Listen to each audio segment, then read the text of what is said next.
Hello guys, আসসালামু আলাইকুম। আপনারা সবাই কেমন আছেন? আশা করছি সবাই খুব ভালো আছেন। আলহামদুলিল্লাহ, আল্লাহর রহমতে আপনাদের ভালোবাসায় আমিও খুব ভালো আছি। তো চলে এলাম আমার ছোট্ট পরিবারের তরফ থেকে আবারও একটা রেসিপি নিয়ে। তো আজকে আমি বানাবো মজাদার স্ন্যাক্স রেসিপি। তো একেবারে 10 মিনিটে বানিয়ে ফেলতে পারবেন দারুণ স্বাদের এই স্ন্যাক্স রেসিপিটা। তো মাত্র লাগবে 1 কাপ ময়দা আর সিদ্ধ আলু দিয়ে কিন্তু আপনারা এই রেসিপিটা বানিয়ে ফেলতে পারবেন। বাচ্চা থেকে বড় সবাই কিন্তু খেতে খুবই পছন্দ করবে আর একেবারে বুঝতে পারবে না যে এটা কি দিয়ে বানিয়েছেন। এতটাই ক্রিস্পি আর এতটাই সুন্দর খেতে, একবার বানালে বারবার বানাতে ইচ্ছা করবে। এতই মজাদার নাস্তাটা। বাড়িতে আসা মেহমান দেখারেও যদি আপনারা এই নাস্তাটা বানিয়ে খাওয়ান তারাও কিন্তু প্রশংসা করতে বাধ্য হবে। এতটাই মুচমুচে আর এতটাই ক্রিস্পি হয়। তো চলুন বাড়িতে থাকা সামান্য কিছু উপকরণ দিয়ে কিভাবে আমি নাস্তাটা রেডি করেছি তার জন্য প্রথম থেকে লাস্ট পর্যন্ত দেখার অনুরোধ রইল। তো সবাইয়ের কাছে একটাই অনুরোধ, তো যারা যারা আমার পরিবারে আসেন, অনেক আপুরা বা দিদি ভাইরা, তো সবাই প্লিজ একটা করে লাইক ডান করে ফুল ওয়াচ করে দেখবেন। অনেকেই আছে যারা ফুল ওয়াচ করে দেখছেন না, কিন্তু আমি অনেক পরিমাণের কষ্ট করে একটা ভিডিও দেওয়ার চেষ্টা করি যাতে আপনারা সহজ সহজ রেসিপিগুলো ঘরেই বানাতে পারেন। আমি জানি অনেকে অনেক রেসিপি দেয়, কিন্তু আমি চেষ্টা করি সবসময় সহজভাবে দেখানোর। তো যাই হোক, দেখুন আমি এখানে নিয়ে নিচ্ছি 1 কাপ ময়দা আর নিয়ে নিচ্ছি স্বাদ মতো লবণ, আর ময়ামের জন্য আমি এখানে দিয়ে দিচ্ছি তেল। তো সবাইকার কাছে একটাই অনুরোধ, তো সবাই প্লিজ একটা করে লাইক ডান করে ফুল ওয়াচ করে দেখবেন। আমি যার যার ভিডিও দেখি সবাইকার ভিডিওতে আমি লাইক করি এবং ফুল ওয়াচ করি। তো নাহলে আমি দেখি না, ফুল ওয়াচ করেই আমি দেখি, কারণ আমি হাফ দেখি না। কিন্তু অনেকেই আছেন যারা আমার ভিডিও হাফ দেখছেন বা লাইক দিচ্ছেন না। তো এটা খুবই খারাপ। একটা ভিডিও বানাতে অনেক পরিমাণের কষ্ট হয়, যেহেতু আমার নিউ বর্ন বেবি। তো আমার বেবি নিয়ে আমি অনেক পরিমাণের কষ্ট করে আমি একটা ভিডিও দেওয়ার চেষ্টা করি। তো তো যারা এরকম করছেন প্লিজ করবেন না, তাদের এই একটাই অনুরোধ। তো দেখুন আপনাদের সঙ্গে গল্প করতে করতে আমার ময়দার ডোটা আমি রেডি করে নিচ্ছি। তো দেখুন আমি অল্প অল্প করে হালকা উষ্ণ গরম পানি অ্যাড করেছি যাতে খুবই নাস্তাটা ভেতর থেকে মানে নরম হয় আর ওপর থেকে ক্রিস্পি হয়। তো দেখুন আমি এখানে এবার হাতের সাহায্যে খুব সুন্দর করে ডোটা রেডি করে নিচ্ছি। তো দেখুন ডোটা আমি রেডি করে নিলাম। একদমই নরম সফট করে নিয়ে আমি একটু শক্ত টাইপের রেখেছি, কারণ এটা রেস্টে রাখার পর আরও সুন্দরভাবে রেডি হয়ে যাবে।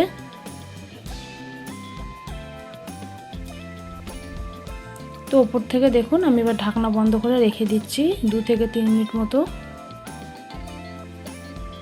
তো নাস্তাটা বানানোর জন্য দেখুন আমি এখানে 2টো আলু বয়েল করে নিয়েছি আগে থেকেই। তো আলু বয়েলটা আপনাদের সাথে শেয়ার করিনি, তো আপনারা আপনাদের হিসাবে আলু পরিমাণটা নিয়ে নিতে পারেন। তো আমি এখন গ্রেটারের সাহায্যে আমি আলুগুলোকে গ্রেট করে নেব। তো দেখুন সুন্দরভাবে গ্রেট করে নিয়েছি। তো আমি আলুর পুরটা বানানোর জন্য এখানে একটা ফ্রাই প্যান বসিয়ে দিচ্ছি এবং ফ্রাই প্যানটা খুব ভালো মতো গরম করে নিচ্ছি। তারপর দিয়ে দেবো পরিমাণ মতো তেল। তো আমি এখানে পরিমাণ মতো সয়াবিন অয়েল দিয়ে দিলাম। প্রথমেই আমি এখানে দিয়ে দিচ্ছি দেখুন গোটা জিরে, 1 চামচের মতো গোটা জিরে। আর এখানে আমি দিয়ে দিচ্ছি 4 থেকে 5টা কাঁচামরিচ কুচি করে নিয়েছি আমি। কাঁচামরিচের যে ফ্লেভারটা খুবই সুন্দর লাগে। তারপর দিয়ে দিচ্ছি একটা পেঁয়াজ, মিডিয়াম সাইজের পেঁয়াজ, এরকম ছোটো ছোটো করে কুচি করে নিয়েছি।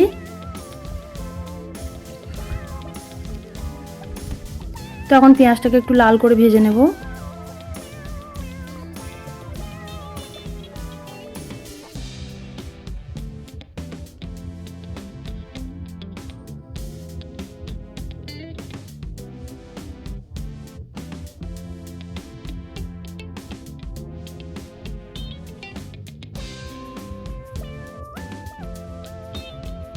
তো দেখুন দিয়ে দিচ্ছি স্বাদ মতো লবণ। পেঁয়াজের কালারটা একটু হালকা চেঞ্জ হয়ে গেছে।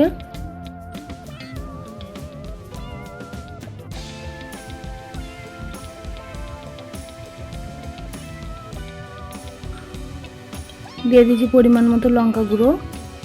যেহেতু কাঁচা লঙ্কার পরিমাণটা আমি বেশি দিয়েছি তার জন্য আমি এখানে দিয়ে দিয়েছি 1/2 চা চামচ লঙ্কা গুঁড়ো, 1 চা চামচ ধনিয়া গুঁড়ো, 1/2 চা চামচ হলুদ গুঁড়ো, আর দিয়ে দেবো 1/2 চা চামচের কম জিরে গুঁড়ো। যে খুব ভালো মতো মশলাটাকে আমি কষিয়ে নিচ্ছি দেখুন, যাতে কাঁচা একটা মশলার যে গন্ধটা সেটা আর না থাকে। তো তেলে খুব ভালো মতো কষিয়ে নিচ্ছি। তারপর দিয়ে দিচ্ছি বয়েল করে রাখা আলু, যেটা গ্রেট করে নিয়েছি আমি। এবার খুব ভালো আমি মশলার সঙ্গে খুব ভালো করে মিশিয়ে নেব, যাতে পুরোপুরি আলুর সঙ্গে মশলাটা মিক্স হয়।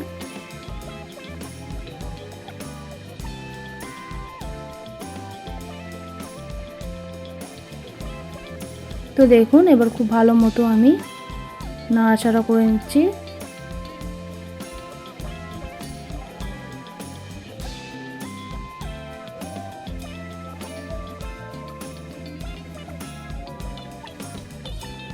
তো দেখুন খুব ভালো মতো আমি আলু পুরটাকে রেডি করে নিয়েছি। এখন আমি দেব ওপর থেকে ধনিয়া পাতা কুচি। আর যে মশলাটার কারণে এত বেশি নাস্তাটা মজাদার হয়, তো চলুন সিক্রেটটাও আপনাদের সাথে শেয়ার করি।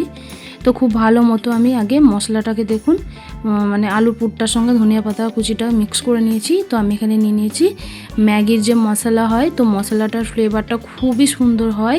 যে কোনো নাস্তায় আপনারা এই মশলাটা ব্যবহার করতে পারেন, আর মজাদার একটা ফ্লেভার নিয়ে আসবে আর খুবই ভালো লাগবে খেতে।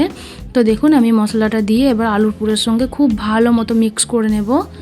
তো দেখুন গন্ধটাই এত সুন্দর যে দারুণ লাগবে খেতে। যে কোনো নাস্তা আপনারা এই মশলাটা ব্যবহার করতে পারেন। দেখুন আলুর পুরটা আমার একেবারে রেডি হয়ে গেছে, আর কত সুন্দর একটা কালার এসছে। তো চলুন আমি এবার ডোটাকে রেডি করে নিই। তো আমি ময়দার ডোটা যেটা রেস্টে রেখেছিলাম, তো সেটাকে উঠিয়ে নিচ্ছি। দেখুন কত সুন্দর একটা সফট হয়েছে। তো এখন আমি লেচি কেটে নেব। তো দেখুন আমি 4টে ভাগে এটাকে ভাগ করে নিচ্ছি।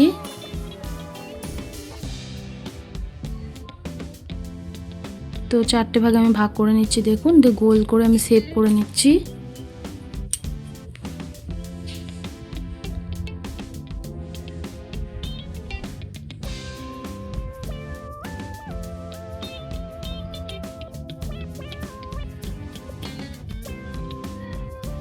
তো দেখুন এগুলো আমি ঢাকা দিয়ে রেখে দেবো, ততক্ষণ একটা রেডি করে নিচ্ছি আমি। তো এখানে আমি একটা নিয়ে নিয়েছি পিড়ে বেলনি। তো আমি ওপর থেকে একটু সাদা তেল দিয়ে দিচ্ছি। তো খুব ভালো মতো পিড়ে বেলনিটাই মাখিয়ে নিচ্ছি, দিয়ে এবার রুটির মতো করে বেলে নেব।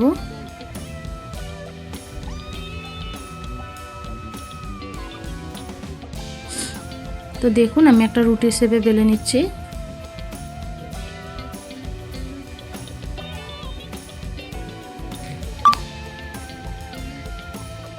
তো দেখুন আমি খুব বেশি মোটা রাখবো না, মিডিয়াম করে বেলে নেব, আবার খুব বেশি পাতলাও করব না।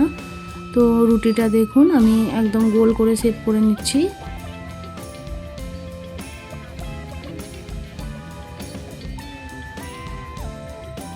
তো দেখুন একটু মোটা আছে দেখে বুঝতে পারছেন, তার জন্য আমি আর একটু সমান করে বেলে নিচ্ছিলাম।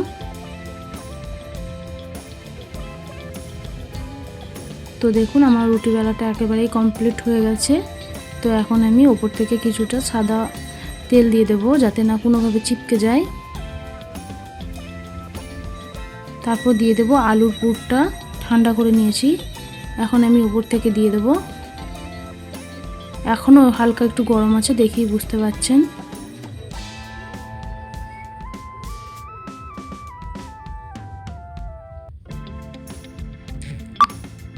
তো দেখুন একেবারে সুন্দর করে আমি পুরটা দিয়ে দিয়েছি। তো দু সাইড থেকে আলতো হাতে হালকা হালকা করে এরকম রোল করে নেব।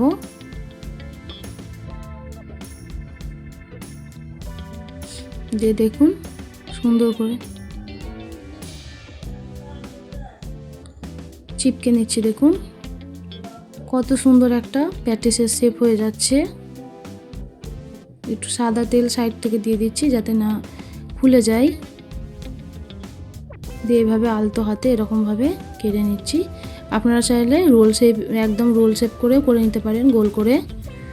দেখুন আমি সুন্দরভাবে কিন্তু চিপকে দিয়েছি।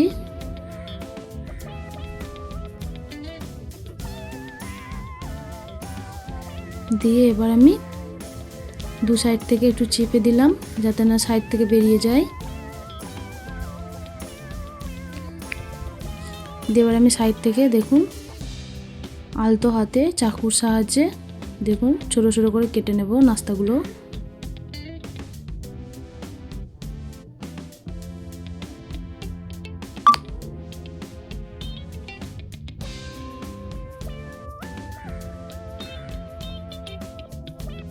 তো একটা একটা করে নাস্তাগুলোকে এবার আমি দেখুন উঠিয়ে নিচ্ছি।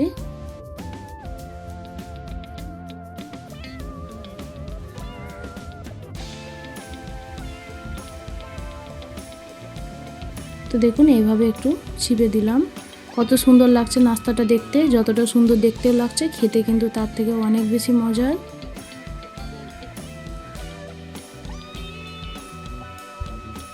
তো দেখুন কত সুন্দরভাবে রেডি হয়ে গেল।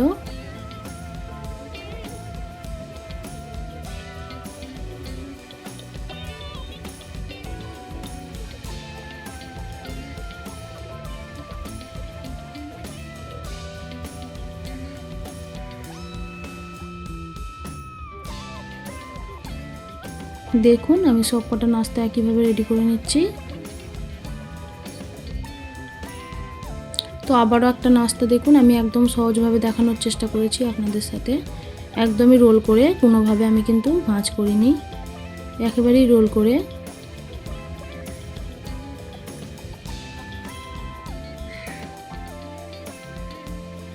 দিয়ে এরকম করে ছোট ছোট করে কেটে নিচ্ছি আমি।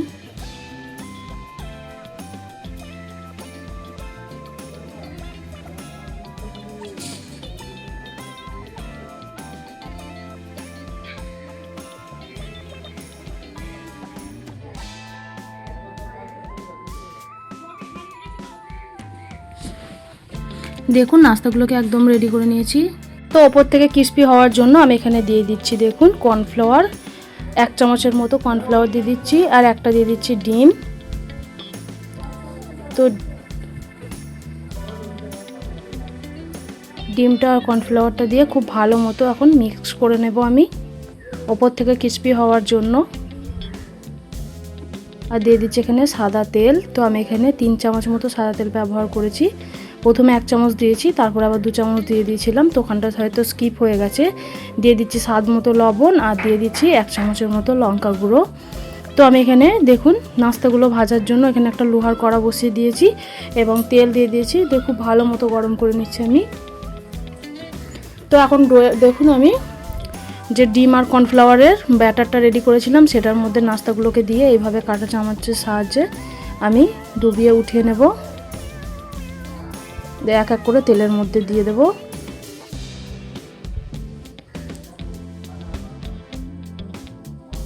তো ভেতরটা জুসি আর ওপরটা ক্রিস্পি, নাস্তাটা খেতে কিন্তু অনেক মজার। তো দেখুন কিভাবে আমি নাস্তাগুলোকে ভেজে নিচ্ছি, দেখেই বুঝতে পারছেন খুবই সহজ। নাস্তাগুলো রেডি করতে খুব একটা বেশি সময় লাগে না। তো আপনারা এরকম ঘরে থাকা সামান্য কিছু উপকরণ দিয়ে এরকম স্ন্যাক্স রেসিপি আপনারা বানিয়ে ফেলতে পারবেন। আর এতটাই মজার, এতটাই খেতে সুন্দর লাগে নাস্তাটা যে একবার বানালে বারবার ইচ্ছা করবে নাস্তাটাকে বানানোর জন্য। তো দেখুন বাচ্চাদের টিফিনে এরকম হেলদি নাস্তা আপনারা দিতে পারেন। তো আলুর পুরে তো আপনারা আরও কিছু ভেজিটেবল অ্যাড করতে পারেন, তাহলে কিন্তু খুবই হেলদি নাস্তা রেডি হয়ে যাবে। আর কতটা ক্রিস্পি আর কতটা মুচমুচে হচ্ছে দেখুন, নাস্তাগুলো ফুলে ডাবল হয়ে যাচ্ছে আর খেতেও কিন্তু খুবই ভালো লাগবে। গরম গরম যদি এই নাস্তা হয়, তার সঙ্গে 1 কাপ চা হয়, আর কিছুই লাগবে না, এত সুন্দর লাগে নাস্তাটা খেতে। তো দেখুন এক এক করে আমি উল্টে একটু ক্রিস্পি করে ভেজে নেব, একটু মুচমুচে করে। তো নাস্তা কালারটাও মাশাআল্লাহ অনেক সুন্দর এসছে। তো দেখুন নাস্তাগুলোকে ভেজে আমি এবার তেল থেকে উঠিয়ে নিচ্ছি এক এক করে। তো রেসিপিটা যদি ভালো লাগে অবশ্যই লাইক কমেন্ট শেয়ার করে আমার পাশে থাকবেন। আল্লাহ হাফেজ।